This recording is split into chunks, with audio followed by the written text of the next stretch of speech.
कल्पना कीजिए एक ऐसी जेल जहां से भाग निकलना नामुमकिन माना जाता है।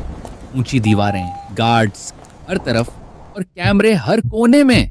लेकिन 2016 में अमेरिका की ऑरेंज काउंटी मेनस जेल से 3 खतरनाक कैदी बिना किसी सुराग के गायब हो गए।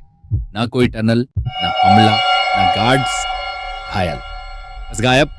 ये कहानी है होसेन नायरी की, एक ऐसा आदमी जो चालाक, निर्दयी, खतरनाक था। उसका मकसद सिर्फ एक था, आजादी किसी भी कीमत पर। This will be our महीनों last तक night here. उसने और उसके 2 साथियों ने जेल के भीतर बैठकर बनाई वो योजना जिसने एफबीआई और पुलिस को हैरान कर दिया। लेकिन जब लालच, धोखा और डर साथ आए तो यह योजना एक खेल बन गई मौत और आजादी के बीच। दोस्तों, यह है एड ऑरेंज काउंटी जेल ब्रेक, एक ऐसी सच्ची घटना जो किसी फिल्म से कम नहीं। होसेन नायरी एक ईरानी अमेरिकन जिसने एक भयानक किडनैपिंग और टॉर्चर केस किया था। जेल में आने के बाद भी उसका दिमाग चैन से नहीं बैठा। उसे बस एक ही रास्ता दिख रहा था, भाग निकलना। वो मॉड्यूल एफ में बंद था, 60 से ज्यादा कैदियों के बीच।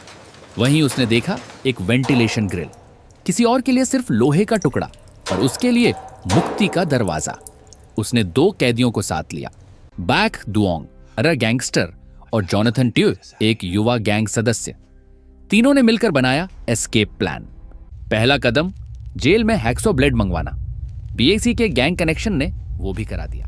हर रात गार्ड्स के चक्कर खत्म होने के बाद तीनों धीरे धीरे बंक बेड काटते, फिर वेंटिलेशन ग्रिल को। आवाज नहीं होनी चाहिए वरना सब खत्म। 16 दिन में उन्होंने बेड काटा और अगले 8 दिन में ग्रिल। धीरे धीरे वो जेल की दीवारों के भीतर पहुंच गए, पर अंधेरे में रास्ता देखना असंभव था, तो उन्होंने अगला टारगेट चुना, एक मोबाइल फोन। बियक ने फिर से कमाल किया, फोन अंदर पहुंच गया। अब उसके टॉर्च से वो दीवारों में रास्ता तलाशते, और होसेन तो यहां तक गया कि उसने अपने एस्केप के वीडियो तक रिकॉर्ड किए। होसेन जानता था कि बाहर निकलने के लिए सिर्फ रास्ता नहीं, बल्कि जेल का पूरा नक्शा चाहिए।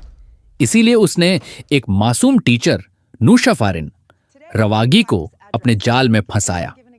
वो ESL क्लास में आती थी और होसेन ने उसे यकीन दिलाया कि उसे अपने वकील का पता चाहिए।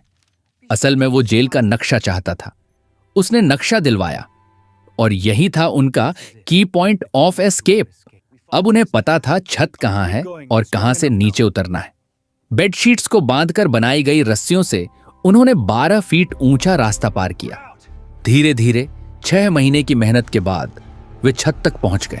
20 जनवरी 2016 की रात 8 बजे की हेड काउंट के बाद तीनों तैयार थे। छत पर कैमरे तो थे, पर उनकी दिशा अलग थी।